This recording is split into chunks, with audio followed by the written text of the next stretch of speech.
사랑을 위한 내려놓음이라는 제목을 가지고 함께 말씀을 나누려고 합니다. 오늘 본문을 보면 바울 일행이 가이사랴 몇몇 제자들과 함께 예루살렘에 도착을 합니다. 이튿날 바울이 야고보에게로 들어가니까 장로들이 같이 있었습니다. 그리고 환대를 받았습니다. 그리고 그 자리에서 바울이 선교 보고를 하는 거죠. 제가 이런 일들이 있었습니다. 19절을 제가 세 번역으로 읽어보면 바울은 그들에게 인사한 뒤에 자기의 봉사활동을 통하여 하나님께서 이방 사람 가운데서 행하신 일을 낱낱이 이야기하였다, 이렇게 되어 있습니다. 바울이 이렇게 보고할 때 자신의 공을 이야기할 수 있었을 겁니다. 왜냐하면 바울은 당대의 최고의 엘리트였기 때문에 그렇습니다. 자신을 높이는 척하면서 하나님의 이름을 높일 수 있었다는 거지요. 근데 바울은 그렇게 하지 않았습니다. 바울이 자신이 하나님의 도구에 불과하고 모든 일은 다 하나님께서 하셨습니다 라고 이야기를 했다는 겁니다. 선교 여행의 열매들이 성령의 역사입니다 라는 것을 분명하게 이야기했다는 거죠. 거룩하고 겸손한 그런 고백일 수 있습니다. 바울에 관한 이야기를 들었지 그를 제대로 만나보지 못한 사람들도 그 자리에 있었을 텐데 그 사람들이 바울을 봤을 때 바울의 고백을 보면서 참 위로를 많이 얻었을 거라 그렇게 생각을 합니다. 근데 바울이 빌립보 교회에 보내는 편지 빌립보서를 보면 나는 세상의 기준으로 자랑할 것이 많은 사람이다, 이렇게 자기에 대해서 이야기를 하거든요. 실제로 그랬습니다. 바울은 정통파 유대인이었고 엄청난 교육을 받은 사람이었고 당대의 최고의 학문을 가지고 있던 석학이었던 랍비 가말리엘의 제자이기도 했습니다. 모든 율법을 잘 지켰고 로마의 시민권도 가지고 있었습니다. 우리가 쉽게 이야기하자면 서울대 출신의 미국 시민권도 어릴 때 태어나서 가지고 있고 집안도 좋아서 금수저고 그랬다고 이야기할 수 있을 것 같습니다. 아무튼 그런 바울이 주님을 만나고 나서 자신을 낮추었다는 겁니다. 내가 한 일을 통해서 나를 드러내는 것이 아니라 하나님이 이렇게 하셨습니다. 내가 그분의 도구입니다 라고 고백을 했다는 거죠. 다시 본문으로 좀 돌아가 보면 화기애애한 분위기가 지속됐겠죠. 환대를 받고 선교 보고를 받으면서 그렇게 고생하셨군요, 이런 이야기가 오고 갑니다. 근데 그런 분위기가 오래 가지 않았습니다. 바울을 향한 예루살렘 유대인 개종자들의 소문이 있다라고 하는 것을 장로들이 바울에게 이야기해 주었기 때문입니다. 그게 어떤 소문이었냐?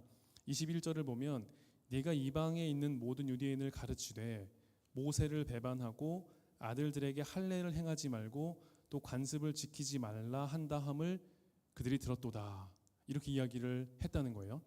어떤 내용이냐? 네가 이방에 있는 유대인들을 가르칠 때 모세를 버려도 된다, 율법을 지키지 않아도 된다, 아들들에게 할례를 행하지 않아도 된다라고 바울이 이야기하고 다녔다라고 유대인들이 생각을 했다는 거예요. 근데 바울은 그렇게 가르친 적이 없습니다. 이방인들에게 할례를 요구하지 않은 것은 사실입니다. 근데 그건 바울이 독단적으로 결정한 게 아니고 예루살렘에서 교회가 모여서 공의회를 통해서 결정된 그런 사항이었습니다. 그러니까 바울이 자기가 지금 오해받고 있는 그 소문이 이곳 유대인들에게 돌고 있다는 약간은 당혹스러운 이야기를 들은 상황입니다. 당시에는 기독교와 유대교가 완전히 갈라지지 않은 상태였기 때문에 율법을 지키는 것도 겸해서 굉장히 중요하게 여겼을 때입니다.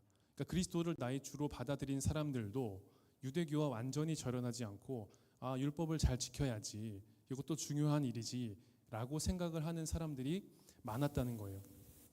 그래서 20절을 보면 율법에 열심히 있는 자들이었다, 이렇게 이야기를 합니다. 그러니까 유대인 입장에서는 아니 어떻게 율법을 지키지 않아도 된다고 이야기할 수 있느냐, 이건 말이 안 된다, 이렇게 이야기를 했다는 거죠. 근데 문제는 이걸 확인해 보지 않고 그냥 그 소문을 받아들인 거죠.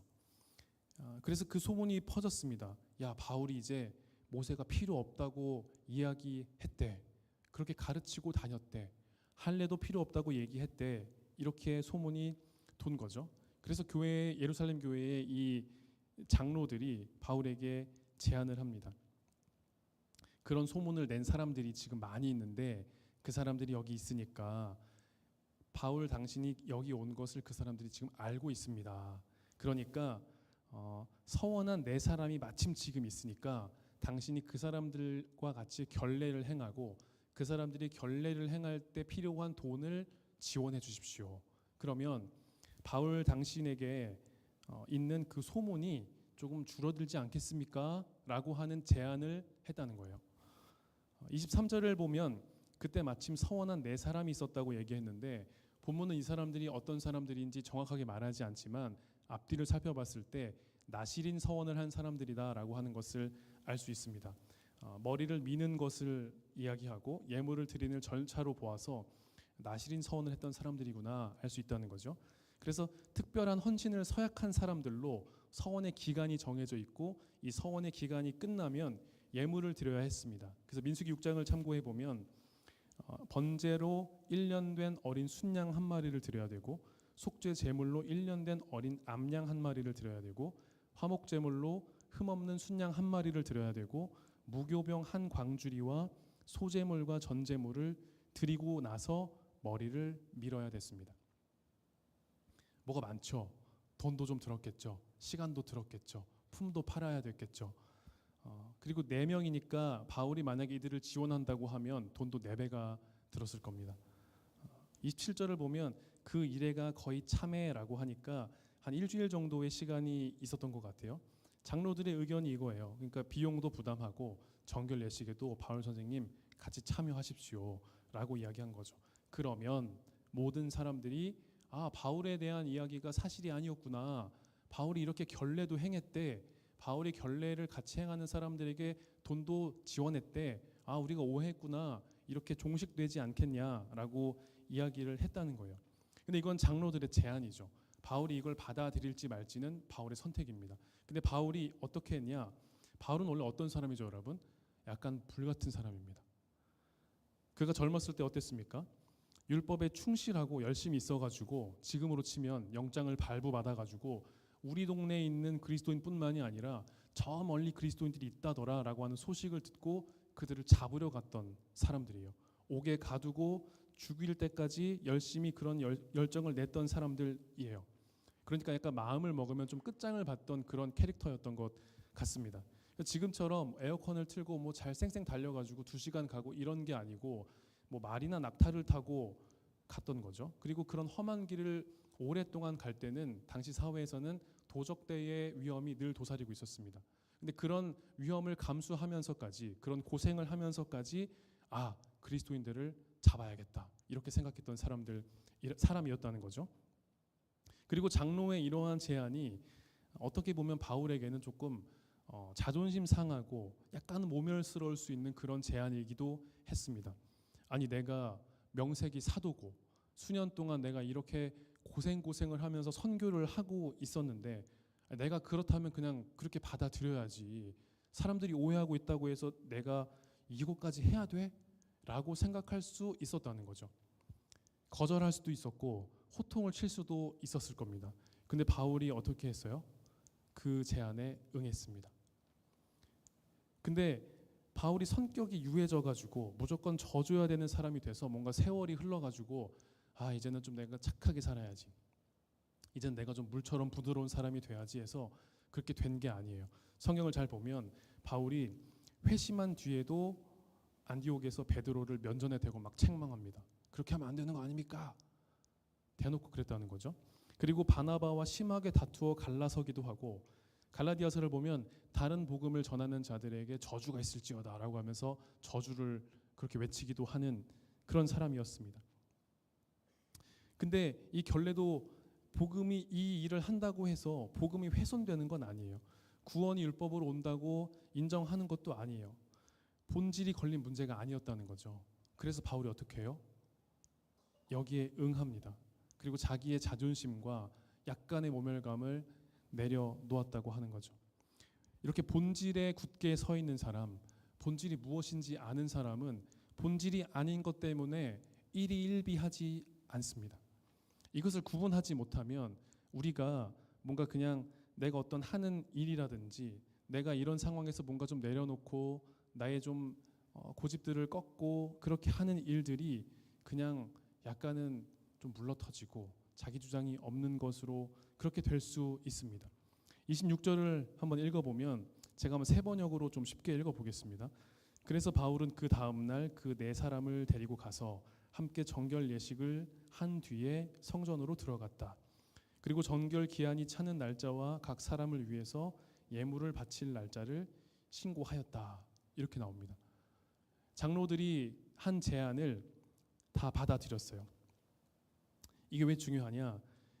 고린도전서 9장 19절을 보면 바울이 이런 얘기를 합니다. 내가 모든 사람에게서 자유로우나 스스로 모든 사람에게 종이 된 것은 더 많은 사람을 얻고자 함이라. 이 부분도 세 번역으로 제가 좀 읽어보면 의미가 조금 더 살아나는데요. 나는 어느 누구에게도 얽매이지 않은 자유로운 몸이지만 많은 사람을 얻으려고 스스로 모든 사람의 종이 되었습니다. 라고 바울이 고백합니다. 그러니까 바울의 일생에 주된 관심사가 어디 있다는 거예요? 이게 나에게 좋은 일이냐 안 좋은 일이냐, 이게 나의 자존심을 상하게 하는 일이냐 그렇지 않느냐가 아니라 이 행동과 결정과 판단이 생명을 얻을 수 있느냐 없느냐, 생명을 얻을 수 있느냐 얻지 못하느냐, 여기에 관심이 있었습니다. 그래서 내가 비록 자유로운 몸이지만 모든 사람에게 종이 되었다라고 이야기를 했다는 겁니다. 앞서 말씀드린 것처럼 바울은 그냥 자신이 원래 살던 상태를 유지한다면 잘 먹고 잘 살 수 있었습니다. 사회적으로 존경받을 수 있는 그런 사람이었다고 하는 거죠. 그런데 지금 고생, 그것도 그냥 고생이 아니라 아주 생고생을 하면서 선교 여행을 하고 사람들에게 모함당하고 박해당하고 두드려 맞기도 하면서 그런 고초를 겪습니다. 솔직히 까놓고 말해서 세상의 눈으로 보면 바울과 어울릴 수 없는 그런 사람들을 위해서 지금 바울이 고난당하고 그 사람들에게 종 되기를 자처한 것입니다. 2000년대 중반에 내려놓음이라고 하는 책이 있었습니다. 그래서 그 책의 영향으로 교회 안에서도 내려놓는다, 내려놓읍시다 이런 이야기들이 많이 오고 갔던 기억이 있습니다. 선교사였던 저자가 극한의 어떤 선교의 어려운 상황 속에서 내려놓을 때 하나님이 일하셨다라고 하는 경험을 이야기하면서 그렇게 간증이 적혀 있는 그런 책이었습니다. 많은 사람들이 그걸 보고 내려놓는 연습을 하고 내려놓는다 많이 이야기를 했습니다. 물론 하나님은 그런 분이십니다. 그리고 우리가 그런 하나님을 보고 기대하고 내려놓을 수 있어야 됩니다. 그런데 그때 잘 생각해 보면 내가 요걸 내려놓으면 하나님이 나에게 이렇게 더 채워주시겠지 하는 기대 심리를 가지는 사람들도 있었던 것 같습니다. 그러니까 문제는 내려놓느냐 마느냐가 아니라 내려놓는 것의 동기입니다. 내가 내려놓으면 하나님이 또 이렇게 채워주시겠지, 이 책에도 많이 그렇게 얘기하고 있으니까 하나님이 그렇게 해주실 거야 라고 생각하는 것과 진짜 내려놓는, 그냥 그 말 그대로 내려놓는 것은 다르다고 하는 거죠. 진짜 내려놓는 건 뭡니까? 기대의 대상을 바꾸는 겁니다. 내려놓는 자리를 하나님이 더 좋은 것으로, 더 큰 것으로, 더 굉장한 것으로 채워줄 것을 기대하고 내려놓는 것이 아니고 그리스도를 기대하는 겁니다. 무엇을 바라고 내려놓는 게 아니라 하나님의 사랑 때문에, 그 사랑으로 인해서 내가 변화됐기 때문에, 그 다른 것들이 없어도 내 삶이 행복할 수 있기 때문에 그것들을 내려놓을 수 있는 겁니다. 바울도 그랬죠. 그래서 자신의 지위와 학벌을 내려놓습니다. 그리고 남들을 위한 종이 되기를 마다하지 않았습니다. 그렇게 하는 것이 바울에게 어떤 득이 있었을까요? 하나님께서 그 삶을 윤택하게 하시고 평안하게 하시고 조금 잘 되게 하시고 남들이 보기에 부러운 삶을 살게 하셨습니까? 그렇지 않았습니다. 바울에게는 그런 삶이 없었습니다. 그런데 바울은 그런 것을 기대하지 않고 다른 것을 기대했습니다. 그리스도를 얻는 것 자체가 그의 기대였습니다. 그리고 다른 생명들을 얻을 수 있느냐 없느냐가 그의 기대였습니다. 그리스도를 얻는 사람들이 더 많아지는 것, 그것이 그의 기대였습니다. 그래서 하나님을 만나고 이 땅의 조건이나 환경이 아무것도 아니라는 것을 바울이 깨달은 거죠. 그래서 그런 것들에 연연하지 않았습니다. 그리고 내려놓고 사랑으로 다른 사람들을 위한 종노릇을 할 수 있었습니다. 제가 5살 된 딸이 있는데요. 딸과 술래잡기 놀이를 할 때가 있습니다. 그러면 딸이 나는 엄청 빠르니까 아빠가 도망가면 내가 잡을게 이렇게 이야기를 합니다. 그런데 제가 진짜로 맘먹고 도망가면 딸이 저를 잡을 수 있을까요? 저 딸은 제 손으로 다리가 새뼘도 되지 않는데 안 되겠죠. 그런데 저는 잡혀줍니다. 잡힐 만한 거리에서 속도를 살짝 늦추기도 하고 아이가 제 옷에 손이 달랑말랑하면 앞으로 갔다 뒤로 갔다 하면서 그렇게 하다가 잡혀줍니다. 그리고 숨찬 척도 합니다. 그러면 아이가 나는 언니라서 엄청 빨라 그러면서 되게 좋아합니다. 제가 훨씬 빠른데 제가 왜 잡혀줄까요? 이기려고 하는 놀이가 아니기 때문에 그렇습니다. 아이가 즐거우면 되는 놀이죠. 제가 아이보다 빠르기 때문에 속도를 맞춰가지고 잡힐락 말락하게 뛰어줄 수 있고 아이의 마음을 헤아려 줄 수 있기 때문에 잡혀줄 수 있습니다. 이게 여러분 사랑입니다. 간단한 예지만 이것이 바로 우리가 섬겨야 하는, 우리가 사랑을 위해 내려놓아야 할 때 가져야 하는 마음입니다. 우리가 교회에서 또 사회에서 본질이 아닌 걸 가지고 아둥바둥 옥신각신 싸울 때가 있습니다. 네가 맞니 내가 맞니 뭐 이건 이래서 어떻고 저건 저래서 어떻고. 근데 가만히 들여다보면 그건 본질을 놓고 하는 일이 아닌 경우들이 많아요. 왜 비본질을 가지고 그렇게 싸우고 갈등하고 심지어는 교회가 분열하는 일들이 생길까요? 사랑의 마음이 없기 때문입니다. 그래서 내가 질 수 없고 내가 낮아질 수 없고 내가 옳고 내가 정당하다고 계속 외치는 겁니다. 빌립보서 3장 8절을 보면 바울이 또한 모든 것을 해로 여김은 내 주 그리스도 예수를 아는 지식이 가장 고상하기 때문이라 내가 그를 위하여 모든 것을 잃어버리고 배설물로 여김은 이렇게 이야기합니다. 배설물로 여겼다. 원어를 살펴보면 먹고 남은 찌꺼기 뭐 그런 것들을 의미하기도 하고 사람의 변을 가리키기도 합니다. 먹고 남은 찌꺼기와 변에 가치를 두는 사람이 있습니까? 없습니다. 무가치한 거라는 거죠. 바울이 자기가 가지고 있는 배경을 그렇게 여겼다는 거예요. 내가 가지고 있는 집안, 내가 가지고 있는 학벌, 내가 가지고 있는 지식들이 배설물 같았다, 변 같았다. 난 그렇게 여긴다 라고 하는 거죠. 그리고 바로 이어서 그리스도를 얻고 그 안에서 발견되기 위해서 내가 그렇게 한다 라고 이야기를 합니다. 버린 이유가 분명해요. 왜 그렇다는 거죠? 얻을 것이 있었기 때문에. 그게 뭐예요? 그리스도를 얻는다 라고 하는 겁니다.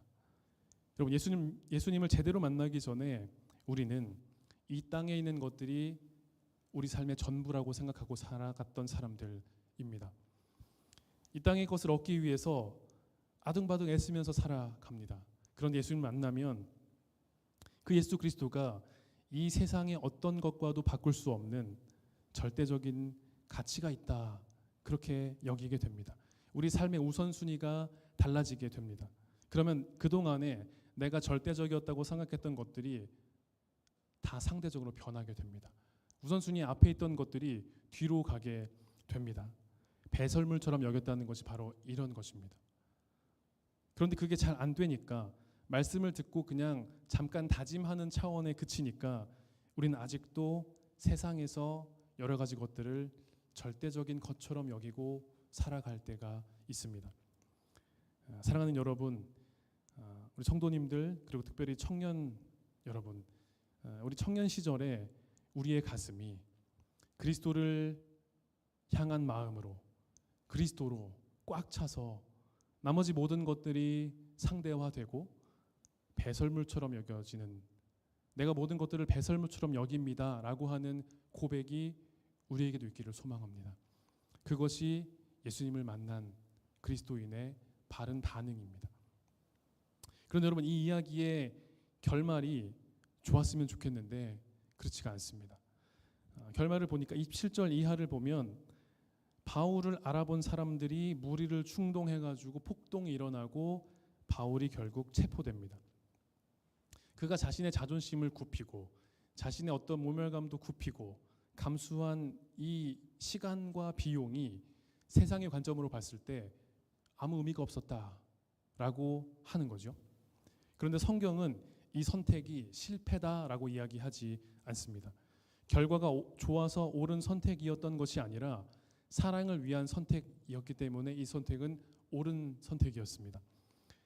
그런데 이 실패처럼 보이는 이야기가 어떻게 이어지냐? 사도행전 23장을 보면 바울이 체포돼서 갇혀있던 그날 밤에 주님께서 그에게 말씀하십니다. 담대해라. 네가 예루살렘에서 증언한 것처럼 로마에서도 그렇게 해야 될 것이다. 이렇게 말씀을 하세요. 근데 바울은 오래전부터 로마에 가고 싶어 했습니다. 그래서 로마에 나중에 가게 됩니다. 어떤 자격으로 가죠? 바울이 원했던 선교사의 자격으로 가지 못하고 죄수의 자격으로 가게 됩니다. 사랑 때문에 내려놓은 그 자리에서 바울이 모든 것이 무너진 것처럼 보였던 그 자리에서 하나님이 하나님의 계획 속에서 다른 챕터를 여시는 거죠. 바울의 입장에서 봤을 때, 주변에 있는 교회 지도자들의 입장에서 봤을 때 이것은 실패한 것처럼 여겨졌습니다. 그런데 하나님은 그것을 통해서 다른 일들을 다시 행하고 계시는 겁니다. 우리는 결과를 보장받고 내려놓지 않습니다. 내 눈에 실패로 끝난 순종을 하나님께서 당신의 계획 안에서 완성해 가실 때가 있습니다. 하나님이 이렇게 사용하실 것을 알아서 미리 내려놓고 내가 미리 발을 내딛는 것이 믿음이 아니라 어떻게 될지 모르지만 내가 발을 내딛는 것, 내가 내려놓는 것, 그것이 진정한 믿음이요 하나님을 향한 신뢰라고 이야기할 수 있습니다. 한번 더 들어가 보면 이런 바울의 모습이 누구를 닮았습니까? 마태복음 17장을 보면 이런 장면이 나옵니다. 성전세를 걷는 사람들이 있어요. 이 사람이 베드로에게 와서 묻습니다. 야, 너네 선생님 예수가 성전세를 내느냐 안 내느냐 이렇게 물어봅니다. 그러니까 베드로가 냅니다. 그리고 이제 집에 가서 예수님한테 들어갔더니 예수님이 먼저 물어보시는 거예요. 시몬아, 네 생각은 어떠하냐? 한 왕이 있다고 생각해보자. 그 왕이 자기 아들이 있는데 그 아들에게 세금을 걷냐 안 걷냐? 그러니까 베드로가 대답해요. 걷지 않습니다. 다른 사람에게 걷습니다. 그러니까 예수님이 말씀하십니다. 그러면 아들은 세를 면하리라. 성전은 하나님의 집이고 예수님은 하나님의 아들이십니다. 그러니까 하나님의 아들이신 예수님은 성전세를 낼 필요가 없는 분이다. 그런 이야기죠. 그런데 예수님이 이어서 뭐라고 말씀하시냐면 그것을 물어보는 사람들이 실족하지 않게 하기 위해서 성전세를 내고 와라. 이렇게 말씀하십니다. 낼 이유가 없는데 내신 거죠. 왜요? 내지 않았다는 그 정당한 사실 때문에 마음이 걸려서 넘어질 실족한 사람들이 있기 때문에 나의 정당성이 중요한 것이 아니라 이 사람들의 실족을 위해서 내라 라고 이야기를 했다는 겁니다. 바울이 지금 그 길을 걷고 있습니다. 결례를 행할 의무가 없는데 행했고 비용을 낼 이유가 없는데 비용을 냈습니다. 왜 그렇죠? 아직 복음으로 자유해지지 못한 사람들이 있기 때문에 그 사람들을 사랑으로 배려하고 감싼 것입니다. 권리가 없어서 포기하는 것이 아니라 권리가 있는데 쓰지 않은 거죠. 예수님도 그러셨고 바울도 그랬습니다. 이것이 바로 바울이 빌립보서 2장에서 말한 그리스도의 마음입니다. 그는 근본 하나님의 본체시나 하나님과 동등됨을 취할 것으로 여기지 아니하셨습니다. 동등되지 않아서 안 취하신 게 아니라 동등하신 분이 그것을 붙들지 않으신 거다. 성경이 그렇게 이야기를 하고 있습니다. 그래서 바울이 이렇게 말합니다. 너희 안에 이 마음을 품으라. 곧 그리스도 예수의 마음이니. 여기서 우리가 붙잡아야 될 것이 있습니다. 제가 아까 말씀드린 내려놓음이라고 하는 건 기독교의 여러 가지 덕목 중에 하나가 아닙니다. 복음의 중심 사건 자체가 잘 생각해 보면 내려놓음입니다. 왜 그렇습니까? 성육신이 내려놓음이고 십자가가 내려놓음입니다. 하나님이 사람이 되신 것보다 더 큰 내려놓음은 없습니다. 그러니까 내려놓지 못하는 그리스도인들은 복음을 머리로만 아는 사람들입니다. 복음이 내 안에서 일하고 있다면 내 권리를 주장할 수 있는 자리에서 내가 정당한 자리에서, 내가 떳떳해야 하는 그런 자리에서 나의 그런 마음을 참고 포기할 수 있는 모습으로 나타나야 합니다. 여러분, 우리가 권리를 주장하는 것이 당연한 그런 시대를 살아가고 있습니다. 손해를 보면 바보라는 얘기를 듣습니다. 자기 몫을 챙기는 것이 지혜이고 참고 견뎌주는 것을 호구라고 이야기하는 그런 시대를 우리가 살아가고 있습니다. 그 말이 다 틀린 건 아니죠. 부당한 일 우리가 목소리를 내야 되고 나의 권리를 찾아야 될 때가 있습니다. 그런데 여러분, 본질적인 것, 본질이 걸려있는 문제라면 오늘 말씀의 바울처럼 혹은 예수님처럼 한치도 물러서지 말아야 됩니다. 그런데 우리의 문제는 무엇입니까? 우리의 문제는 뭐예요? 모든 것을 본질처럼 여기는 게 문제가 있습니다. 본질이 아닌데 비본질적인 건데 우리는 그것을 본질처럼 여기면서 나의 자존심을 걸고 나의 목숨을 걸고 나의 시간을 할애하고 나의 열정을 쏟아붓습니다. 그게 우리의 문제입니다. 내 자존심과 내 취향과 내 방식과 내 시간까지 전부 양보할 수 없는 것들이 됐어요. 내가 붙잡을 것들이 너무 많아요. 그래서 우리가 그리스도를 몰라서 못 놓는 것이 아니라 붙잡아야 할 게 많기 때문에 우리가 그런 것들을 놓을 수가 없습니다. 그리스도만으로 충분하다는 것이 믿어지지 않기도 할 때가 있지만 그것이 믿어지더라도 정말 그런가? 내가 이걸 놓았을 때 괜찮은가? 내 삶이 더 불행해지는 건 아닌가? 이런 생각이 들 때가 있다는 겁니다. 이것도 있어야 되고 저것도 있어야 내 마음이 편안해진다는 거죠. 그래서 여러분, 내가 무엇을 못 놓는지를 보면 내가 무엇을 그리스도만큼 중요하게 여기는지가 드러납니다. 한번 여러분에게 질문해 보시고 곰곰이 생각해 보시고 내가 무엇을 놓지 못하는가 한번 마음속에 질문해 보시기 바랍니다. 말씀을 정리하겠습니다. 거짓된 소문 때문에 바울이 자칫하면 좀 난감할 수 있는 그런 상황 속에서 장로들이 조언하죠. 그 조언에 바울이 응합니다. 자존심이 구겨질 수 있고 비용도 발생하고 열정도 쏟아부어야 되고 시간도 들어가는 그 일이었지만 바울이 그 요청에 응합니다. 거절할 수 있고 거절해도 마땅한 그런 일이지만 바울이 교회를 위해서, 복음을 위해서, 그리스도의 일을 위해서 마땅히 그렇게 행했습니다. 여러분, 기독교에 유명한 격언이 있습니다. 본질적인 것에는 일치를, 비본질적인 것에는 자유를, 그리고 모든 것에는 사랑을. 앞서 말씀드린 디도와 디모데의 이야기가 바로 그것입니다. 본질에 목숨을 걸고 비본질에 얼마든지 양보하는 것, 거기에 사랑이 있습니다. 우리를 대하는 사람들의 반응이 그때그때 달라질 수 있습니다. 때로는 어떤 사람들과 잘 지내기도 하지만 때로는 갈등이 생기기도 하고 때로는 내가 너무 정당한데 내가 왜 이거 져줘야 되나 더 큰 소리 내고 싶을 때도 있습니다. 그런데 그럴 때 여러분 오늘 말씀을 기억하시기 바랍니다. 그리고 우리가 얻은 그리스도를 기억하시기 바랍니다. 그리스도가 내 안에 있고 내가 그 터 위에 굳건히 서 있고 그리스도만이 내가 쥐어야 할, 내가 모셔야 할 한 분이라고 여긴다면 본질적이지 않은 다른 것들에 그렇게 연연하지 않을 수 있습니다.